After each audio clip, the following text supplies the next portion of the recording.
Is the situation in Chennai and other parts of Tamil Nadu as a result of very heavy rainfall that has been going on since the beginning of the morning. And the news is that it's only going to get worse possibly. The rainfall will continue till Friday. That's what the Met Department is forecasting. Several parts of Chennai are flooded now and the flood waters are rising.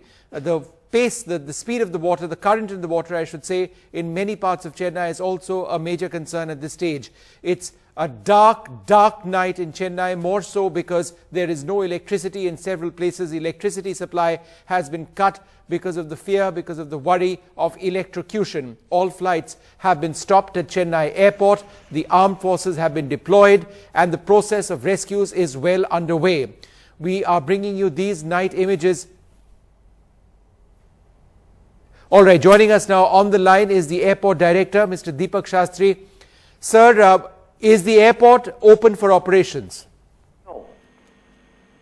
And you were meant to review the situation now at 11 o'clock. My team has gone for the, unfortunately the water level is still rising and I have nowhere to spread the water or divert the water because of Adyar River also overflowing. Sir, is water entering the airport building as well, where lots of people are? Airport building is, we are providing passengers who are stranded with food and shelter, and we are working round the clock so that if rain recedes, then only we will be able to allow certain aircraft to take off. Sir, has there been any request from the Indian Air Force to operate its flights to your airport? Yes, they have asked me through the state government protocol, and we said that subject to availability of the airport in terms of safe operations, will certainly provide that. And at the moment that seems difficult because of rising water levels is what you're saying? Yes, it is moment because rain has to relent. Now sir, the water levels, is it on the tarmac or is it on the runway as well? It is, runway is not flooded, but water is also on the runway. Sir, is a part of the runway at least operational in case emergency aircraft need to get in? We don't consider operations at the moment safe. All right. And sir, what is the depth of the water on the tarmac? On the tarmac, it is nothing but it is unsafe. It is unsafe because undercarriage is almost touching the water level. So that is not a very safe situation in which we can ask aircraft operators to operate. In fact, sir, we've already got some images from Chennai airport where the water is above the nose wheel level of many of the aircraft, particularly the smaller planes. That is called undercarriage. That's right. Above the nose wheel of the undercarriage, obviously, in some of the smaller aircraft, the water levels are already higher than that. Yes, so therefore we consider it unsafe. Unless water finds slope, unless water is diverted away from the operational area, we will not be able to resume operation. All right. And sir, do you have any idea of the weather forecast? You would have your own Met experts over there. We have a very grim picture on that count also, because this kind of situation is likely to continue for some more time. How much more time are your Met experts telling you, sir? Up to 4th December, I was told. All right, up till 4th December. All right, thank you very much, sir. The airport director of Chennai Airport telling us what the situation over there, and I'm afraid the news is not good. The Met report, and remember, the airport authorities would be getting very accurate weather reports, confirming what we've been reporting throughout the evening, that till the 4th of December, the situation over there in terms of rainfall is going to be quite bad till Friday. So it is the same information that he is getting as well. Air Force aircraft have been told that they should not be operating over there because it's not safe for their operations. Water levels have been rising at the airport because there is nowhere for the water to go. The water levels have gone above, and we've seen this from pictures which we'll try and bring you in a while, the nose wheel level of some of the smaller aircraft parked over there at Chennai airport.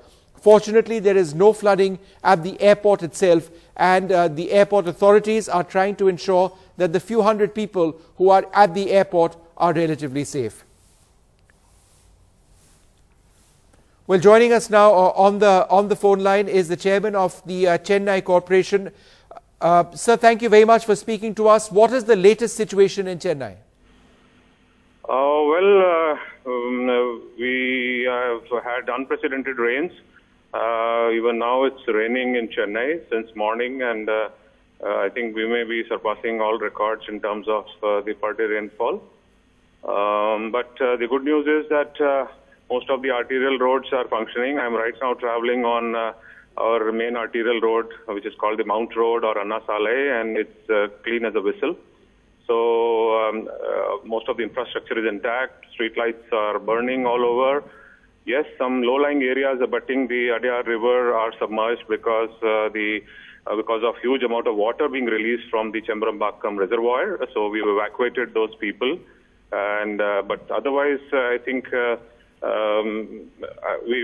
are in full gear, sitting up the whole night to see that this water is drained early. Sir, how many people have you evacuated so far? Well, about 3,500 till the last count. And if more are required, we'll do them. From which area were these people evacuated? Mostly, as I said, from the banks of the river Adyar, which is in full spate. Most of these are slum areas, unfortunately, who have faced the brunt of this waters. They are from various zones like the Adyar and from further, on our upstream areas like Jafar Khanpet and Manapakam, Kottapuram, those kind of areas. Sir, do you have a solution to pumping water out from flooded areas, because it's going to keep raining till Friday? Well, pumping can be a very local solution, but when we are getting so much of quantity of water from outside the city entering through our rivers and canals which are flowing above the normal mark, pumping is not really a solution. So therefore, I think we will have to wait for the waters to recede. Till such time, some amount of temporary inundation will have to be there in most of the parts. What about evacuation further in other areas? I know the NDRF, the Navy, the Army, they are all there at your disposal. Are you going to deploy them in many other places? Well, if need be, we will take their help. Right now, they are in standby mode. We are managing with our own resources because I said right now we are evacuating people in the slums abutting the rivers. But there is a lot of reluctance generally for people to be evacuated. They prefer to move to the upper floors, and because we are supplying them food and water, and the power is on in most of the areas, so there is a bit of reluctance. People are hoping that the waters will recede, but then situation is not so grim as is being made out in terms of the need to evacuate. I don't think there is a major evacuation on the cards at the moment. Okay, that's very welcome news, a major evacuation not on the cards. But sir, a few conflicting reports. You are indicating that power is available in many parts of the city. A lot of our viewers are telling us that they haven't had power for several hours. Is that because power has been switched off? Yes, because to prevent any kind of electrocution, the power has been switched off in some areas, but as I say, I'm right now traveling all across the city. The most of the roads are all lit up. Some of the localities are having power, but just by way of precaution, the electricity board has switched off in some of the areas to prevent any electrocution. And sir, what about communication? Cell phone towers, so that is very much the lifeline. They would be running on generators if there is no power, but at some stage the generators will be out of gas and then out of fuel, and therefore communication might be a problem. Is that a concern for you, sir? Well, I have not spoken to the cell phone companies, but right now I'm talking to you on a cell phone, so I think the infrastructure is holding up. The TV channels are running, so I don't think there is any kind of a crisis on that account. Okay. We faced worse situations successfully, and I'm sure that we will come out of this as well. Okay, sir, two more questions. Firstly, the status or the condition of hospitals, are they up and operational, sir? Absolutely. The Honorable Chief Minister has ordered that all the medical services and all relief services should be working throughout the night, and we are all in the streets. We are all working 24/7. The fire services are there working shoulder to shoulder to us. And the hospitals, our dispensaries, everything is working. No issues. Okay, sir, last question. For people who are watching in Chennai and other parts, what is your advice to them? Be safe. Stay at home as far as possible. Take protected water and food. Nothing to panic. Chennai has seen worse times. We are there for you. If you have any issues, you want to reach out to us. 1913 is our helpline. We'll try our best to come back to you as early as possible. But there's no need for panic. I think situation is very much under control, and we are always there to support our citizens.